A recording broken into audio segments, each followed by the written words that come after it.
કે 10,000 વ્યૂ આવતા હોય એને ક્રિએટર ના કહેવાય. મિત્રો, આ નાના ક્રિએટર વિશે એસકે ભાઈને બોલવાનું એટલું મોંઘું પડ્યું છે કે ના પૂછો વાત.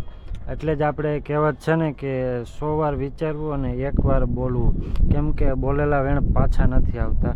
તો એ બોલેલા વેણનું ભોગવવું તો પડે જ છે. તો એસકે ભાઈને કેટલું ભોગવવું પડ્યું તે આપણે આગળ વિડીયોમાં જોઈએ. તો મિત્રો, આ હતી એમની ઇન્સ્ટાગ્રામ આઈડી, જેમાં મને ખ્યાલ છે ત્યાં સુધી 1,60,000 ઉપર ફોલોવર્સ હતા એમના. પણ આ એક સેન્ટેન્સના લીધે બધા લોકોએ તેને રિપોર્ટ માર્યો છે અને તેમની અંદાજે 2 થી 3 વર્ષની મહેનત વેડફાઈ ગઈ છે. તો એ શું બોલ્યા હતા તે તમને આખો વિડીયો હું સંભળાવું. કે 10,000 વ્યૂ આવતા હોય એને ક્રિએટર ના કહેવાય. લાખ ઉપર વ્યૂ જતા હોય ને એને ક્રિએટર કહેવાય. લાખ ઉપર ફોલોવર હોય ને એને ક્રિએટર કહેવાય. અને અત્યારે ઘણા બધા વિડીયો મૂકે છે કે બેટિંગ ના આ પ્રમોશન, બેટિંગ એપ આ ખોટી છે ને આ ખોટી છે. અને જે રિયાલિટી હોય ને મિત્રો, ઈ બેટિંગ ના પ્રમોશન કરીએ અમે. હું, નીલ ચાવડા, ભરત.